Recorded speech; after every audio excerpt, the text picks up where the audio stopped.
Operation से जुड़े जवानों के अंदर सालों से जमा गुस्सा और दर्द और ज्यादा तेज हो गया।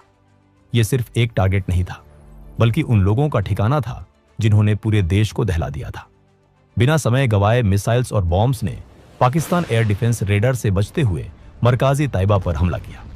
जोरदार धमाकों से जमीन कांप उठी, आसमान गूंज गया और कुछ ही पलों में आतंक का यह किला पूरी तरह ढह गया।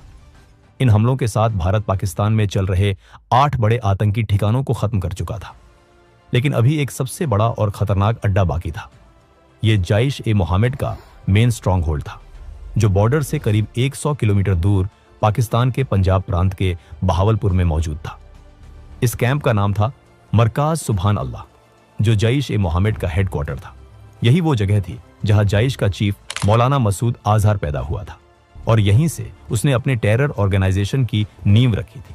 इसी ठिकाने से 2001 parliament attack, Jammu Kashmir assembly attack, 2016 Pathankot airbase attack और 2019 पुलवामा अटैक की प्लानिंग की गई थी।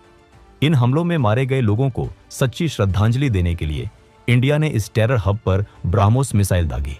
कुछ ही मिनटों में जैश के हेडक्वार्टर की इमारतें पूरी तरह तबाह हो गई। इस हमले में मसूद अजहर के कई रिश्तेदार और जैश के टॉप कमांडर्स मारे गए।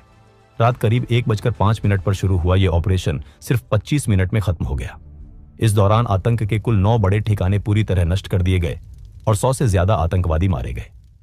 इस ऑपरेशन में मसूद अजहर का भाई और इंडियन एयरलाइंस IC 814 हाईजैकिंग का मास्टरमाइंड अब्दुल रऊफ अजहर भी मारा गया।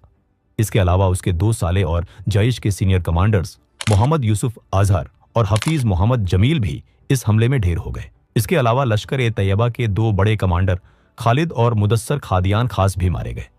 भारत के ऑपरेशन सिंदूर का असर इतना गहरा था कि मसूद अजहर पूरी तरह टूट गया। इस हमले में उसके 10 रिश्तेदार और 4 करीबी लोग मारे गए।